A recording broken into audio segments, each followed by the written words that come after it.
Welcome to lecture number 6 of Accounting and Auditing. The topic of today's lecture is accounting for not-for-profit organizations. In the last lecture, we covered company accounts, and जो last lecture की end में एक assignment दिया हुआ था. First, we'll go through it, and then we'll move on to the today's lecture. So this was the practice question from past paper of 2007. It was basically about making the profit and loss statement and the balance sheet. ये उनकी requirements थी through out the year जो भी changing हुई है. So this is your profit and loss account. As usual we have sales and cost of goods sold हमने deduct करना है. इसमें आपने एक चीज़ ये न्यू देखी होगी जो कि हमने प्रीवियस लेक्चर में जो हम इलस्ट्रेशन करते हैं उसमें ये नहीं थी. So manufacturing expense also adds up to the cost of goods sold.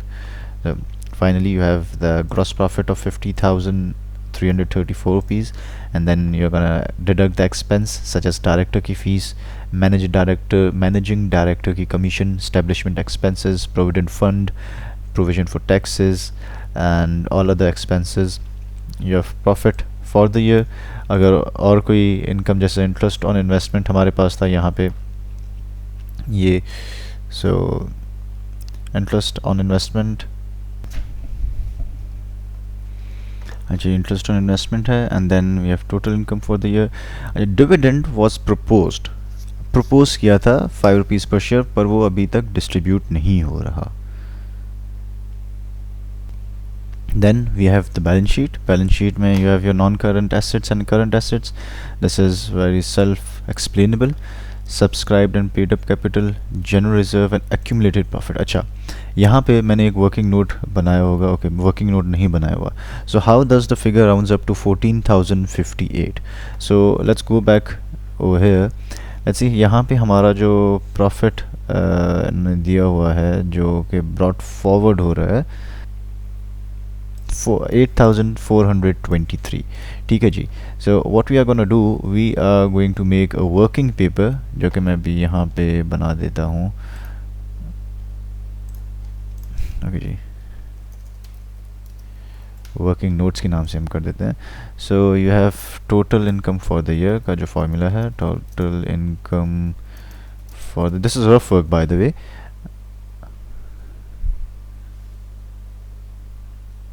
$13,135 जो कि हमने करंटली इस ईयर निकाला है. And then what you will do is profit brought forward आप ऐड करेंगे.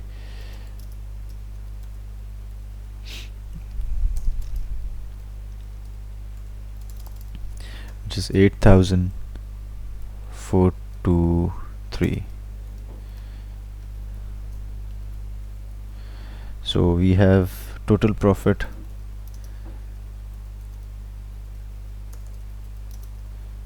level for distribution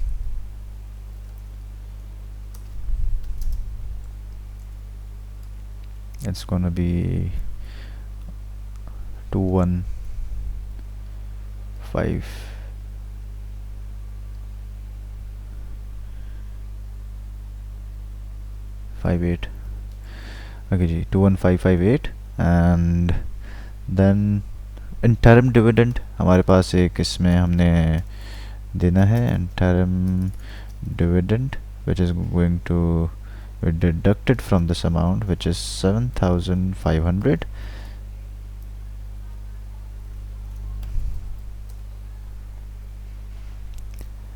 So which is interim dividend 7,500 हम deduct करेंगे. then we have profit carried forward which is 140,508. yes, ठीक है जी.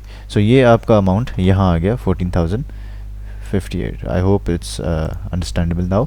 so ji, staff provident fund is self explainable. the other terms are also self explanatory. so I don't think there is anything else, but फिर भी एक बार मैं check कर लेता हूँ in case अगर आप लोगों को समझ में ना आया हो. प्लांट 119. ठीक है. अच्छा जी, बिकॉज हमने accumulated depreciation भी माइनस करनी थी, तो वो माइनस करने के बाद हमारे पास ये अमाउंट आया हुआ है. ओके जी, so what is a non profit organisation? देखिए जी, कुछ ऑर्गेनाइजेशंस ऐसी होती हैं जैसे कोई क्लब्स, एजुकेशनल बोर्ड्स होते हैं, या स्पोर्ट्स के एसोसिएशंस होते हैं, या मेडिकल एसोसिएशंस, या मेडिकल सोसाइटीज़, या स्पोर्ट्स की सोसाइटीज़ ऐसी होती हैं जिनको हम नॉन प्रॉफिट ऑर्गेनाइजेशन कहते हैं। इनका बेसिक पर्पस क्या होता है? या तो सोसाइटी को या उनके members, obviously they are a part of society, उनको सर्व करना। कुछ प्रॉफिट बनाती हैं, कुछ प्रॉफिट नहीं भी बनाती, बट मेन इसमें चीज़ ये होती है कि जो मेंबर्स होते हैं उनको प्रॉफिट या डिविडेंड का शेयर नहीं मिलता। अब why do we need accounting for this? We need accounting for non profit organisations because they use different sort of nomenclature and different formats, but they use accounting cycle as a whole.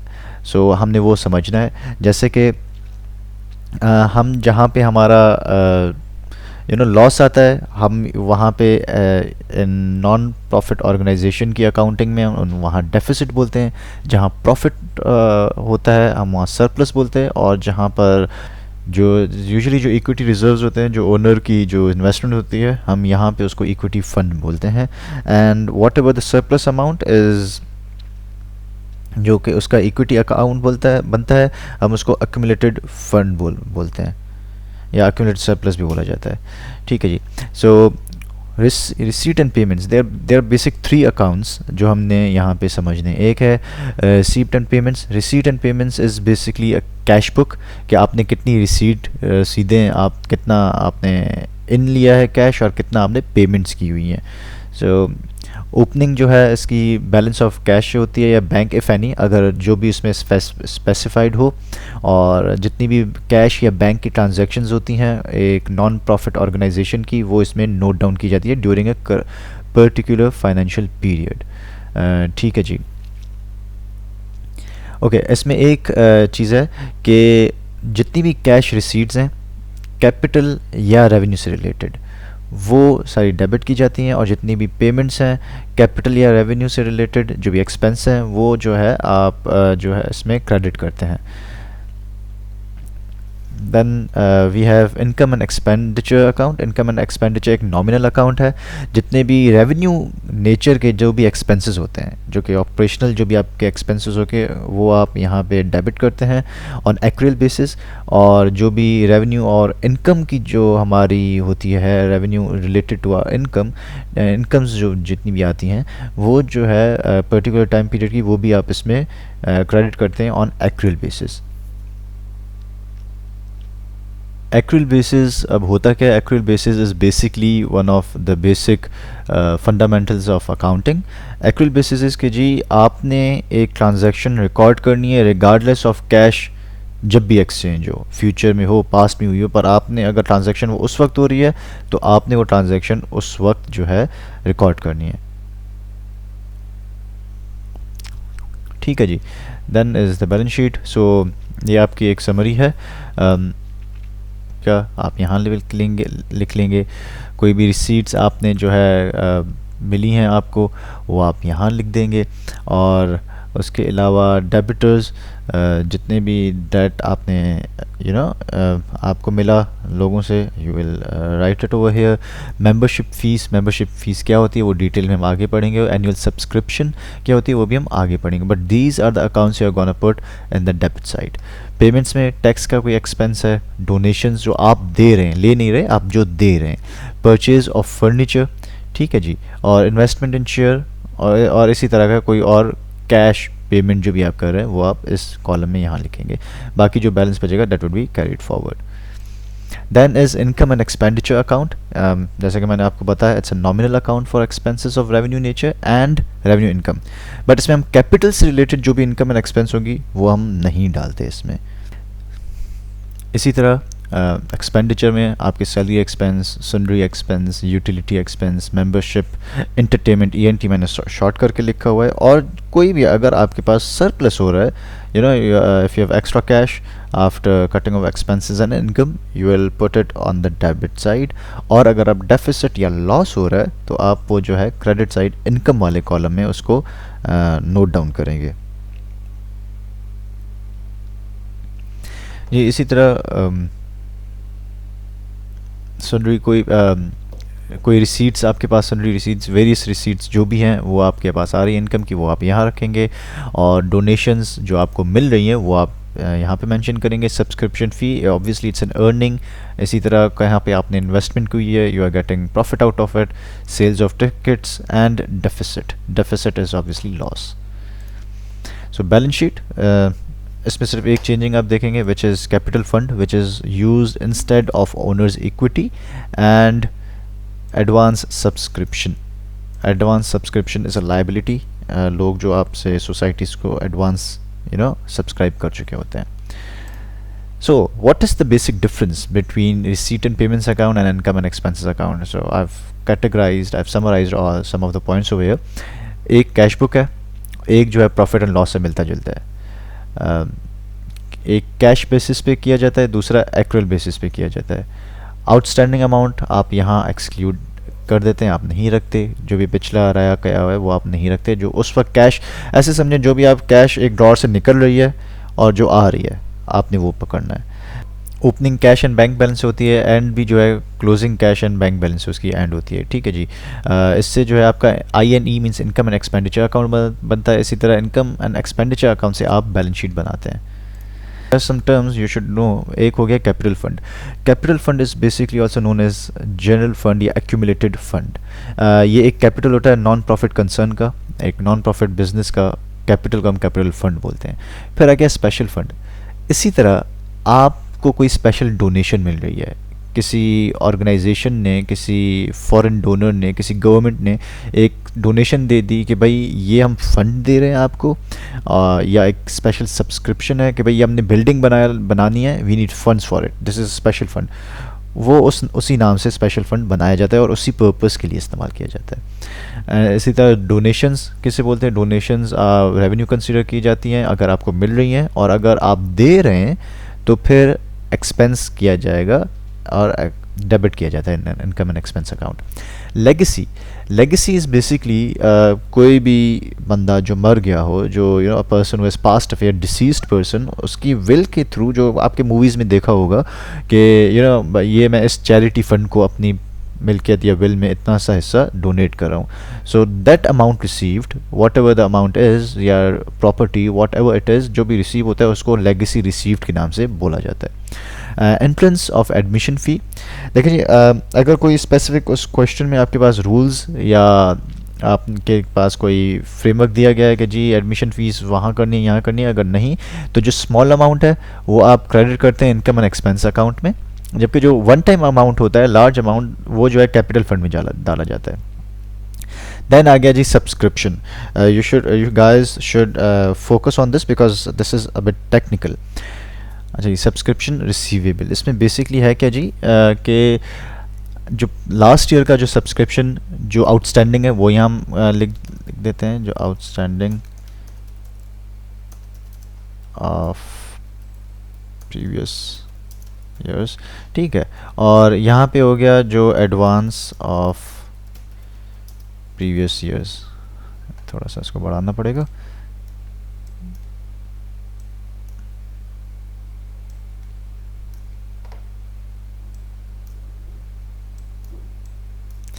much better now.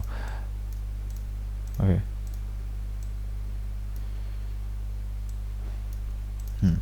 ठीक है, फिर आगे subscription due, वो जो आप I&E income और expense account में आपके पास दिया होता है अमूमन अमाउंट, ठीक है जी। देन वी हैव इस साल का फॉर द करंट ईयर जिसकी आप अकाउंटिंग कर रहे हैं, जिस साल का बना रहे हैं, current years advance,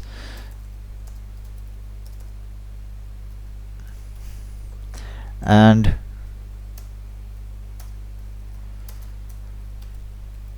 current year's outstanding.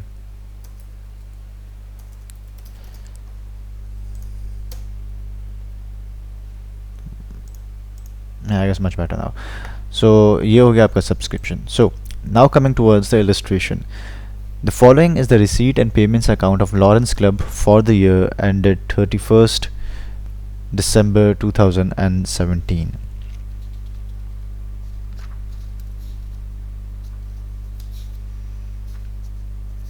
ठीक है, 31st December 2017. Donations received from foreign donors 10 lakh रुपए. Sales of comedy ticket 8,000 और refreshment 20,000. Subscription received from members 20 lakh रुपए. Grants from the government rupees 1 lakh रुपए. इसी तरह पेमेंट्स भी की हुई हैं इन्होंने. रिफ्रेशमेंट मटेरियल 2 लाख 5 रुपये था, 5 रुपये या 2 लाख 5 रुपये. सैलरीज जो है 3 लाख 350 रुपये. इसी तरह so on and so forth and so on. Cash in hand हमारे पास इस वक्त नहीं है, we have to calculate it. The following information is also available. Subscription fee of ₹2 lakh is due on the members, outstanding है. Salaries इसी तरह 9,000 रुपये की पेबल हैं. Cash in hand opening balance जो है हमारे पास 1 लाख रुपये. अब ये चाहते हैं कि जी हम रिसीट एंड पेमेंट अकाउंट बनाएं and income and expenditure account for the year ended 31st December 2018. So let's get on with it. Cash in hand opening balance 1 lakh. Subscriptions जो थी 20 लाख की थी एंड डोनेशंस जो थे वो 10 लाख रुपए के थे from the foreign donors. Sale of drama tickets amounted for 8,000. Sale of refreshment was 20,000. Grants for the government is 100,000. Refreshment material 2 lakh 5 रुपए and 350 was the of salaries. इसी तरह 1,06,000 for office building. Furniture was 50,000. Long term investment जी इन्होंने की हुई है 1 लाख रुपए की. Drama expense amounted to 1,100. Canteen rent 20,000. अब जो difference and cash in hand closing balance हम उसका निकालेंगे. So let's add up the figures. 100,000 and 20 lakh plus 10 lakh रुपए plus 8,000 8,000 20,000 and 100,000. ठीक है जी. The total amount is 3,228.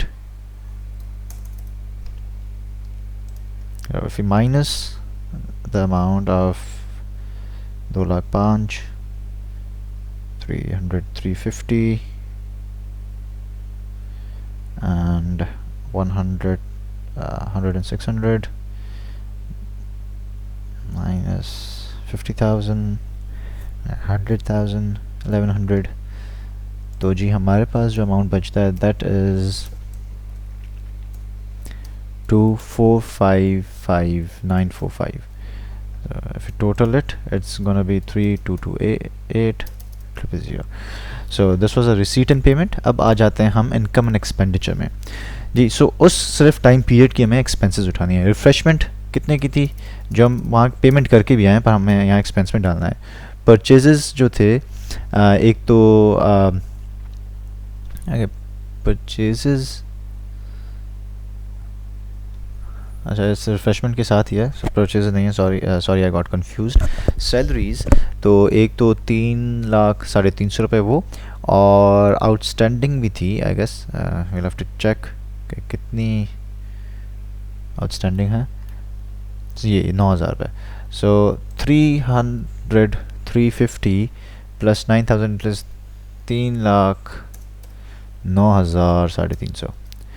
ठीक है जी. ड्रामा एक्सपेंस जो था आपका 1,100 का था and 20,000 was for the canteen rent. ये बाद में हम देख लेते हैं. Subscription and donations. So subscription जो थी एक तो जी हमारे पास टोटल 22 लाख रुपए की आई. So this is it. We had a donation of 1 million.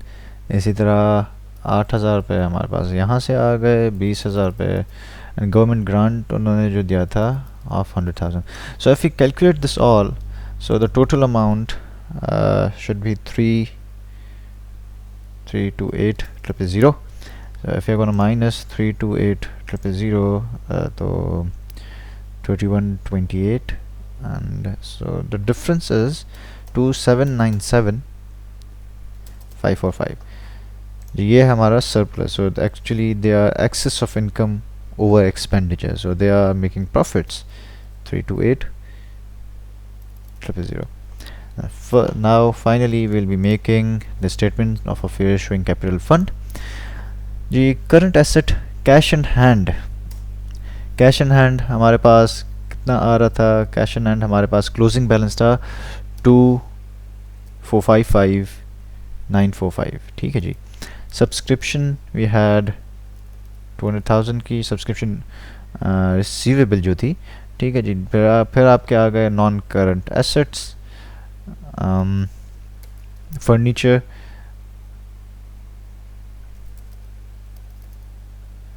150, and then office building, ठीक है जी, and then long term investment. So अच्छा furniture 150, I guess we missed something. Yeah, basically furniture opening balance rupees 100,000. So opening balance जो है और जितना हमने purchase किया हम उसको यहाँ एडअप कर रहे हैं।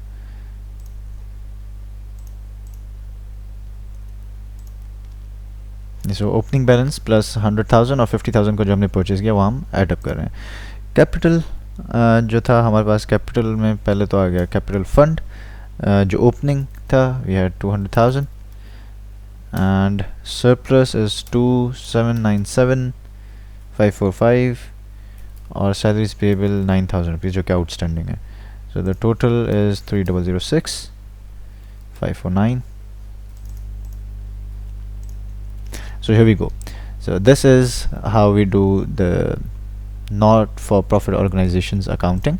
Yeah, I have an assignment for you for the next lecture. Obviously the solution will be in the next lecture.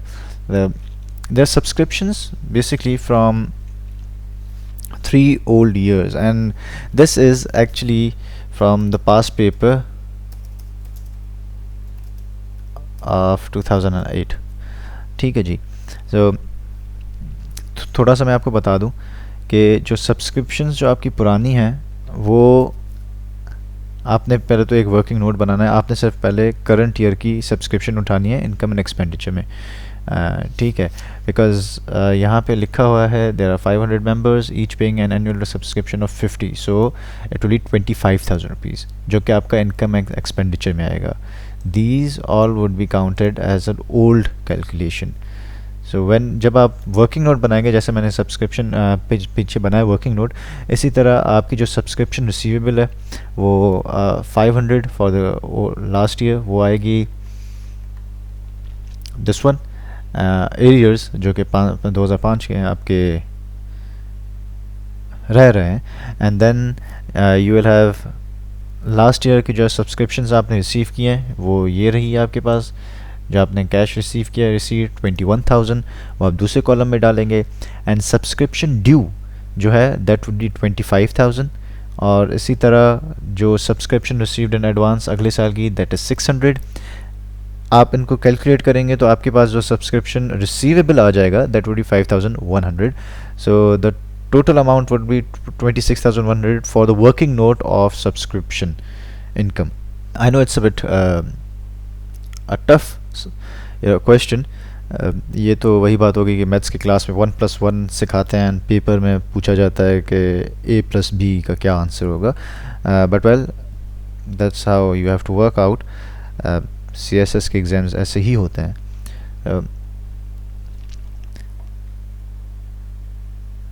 So yeah, that's pretty much it. Salaries इसमें और municipal taxes amounting 400 per annum have been paid. अच्छा, because हम 2007 की and में बना रहे हैं, so what you need to do is 2007 की अर्ली में बना रहे हैं, so what you need to do is जो 400 रुपीज़ पर annum आपका ऑलरेडी पेड अमाउंट है, ठीक है। म्यूनसिपल एक्सपेंस में हमारे पास यहाँ 1750 रुपये हमने एक्सपेंस में डाले हुए हैं। So you will just take 400 divided by 12 multiplied by 3, जो भी आपका अमाउंट आएगा आप इसमें से जो है वो डिडक्ट करेंगे, बाकी जो बचेगा वो आपका इनकम एंड एक्सपेंडिचर वाले एक्सपेंडिचर कॉलम में आएगा। सो जी this was a short and small lecture. If you have any questions do comment the comment box, or you can contact me. My details are given in the contact section tab of the YouTube channel, and Thank you.